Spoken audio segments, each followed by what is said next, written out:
Hello friends, welcome to Nila's moral stories. வாங்க எனக்கு story பார்க்கலாம். ஒரு ஊரில் ஒருத்தர் இருந்தார். அவருக்கு வாழ்க்கையில் எப்போ பார்த்தாலும் ரொம்ப துன்பமாகவே இருந்துச்சு. அப்போ ஒரு நாள் அவர் ஒரு குருவிட்ட போய் கேட்குறாரா, என்னென்னா, குருவே, எனக்கு வாழ்க்கையில் எப்போவுமே சந்தோஷம் நிறைஞ்சு இருக்கணும். எனக்கு சந்தோஷமே கிடைக்க மாட்டேங்குது வாழ்க்கையில். எனக்கு வாழ்க்கையில் துன்பம் மட்டும்தான் இருக்குது. எனக்கு வாழ்க்கையில் இன்பம் தான் வேணும் அப்படின்னு சொன்னாரா.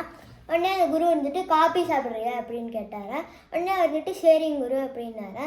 உடனே அந்த குரு உள்ளே இருந்து ஃபஸ்ட்டு காப்பி தூள் எடுத்துகிட்டு கொடுத்தாரா. ஃபஸ்ட்டு இந்த காப்பி தூளை சாப்பிடு, அப்புறம் நான் உனக்கு பால் கொடுக்குறேன், அதை குடி, அப்புறம் நான் உனக்கு தண்ணி கொடுக்குறேன், அப்புறம் தண்ணி குடி, அப்புறம் சர்க்கரை கொடுக்குறேன், அப்புறம் சர்க்கரை சாப்பிடு அப்படின்னாரா. உடனே அவர் அது எப்படி குருவே தனித்தனியாக சாப்பிட்றது, எல்லாம் சேர்ந்து சாப்பிட்டாதானே காப்பி, எப்படி தனித்தனியாக சாப்பிட்றது அப்படின்னு கேட்டாரா.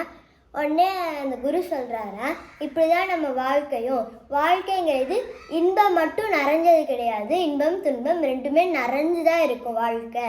ஸோ வாழ்க்கையில் எதை வந்தாலும் அட்ஜஸ்ட் பண்ணி தான் போகணும் அப்படின்னு சொன்னார் அந்த குரு. So moral of the story என்னென்னா, இன்பமும் துன்பமும் சகஜம். தேங்க்யூ.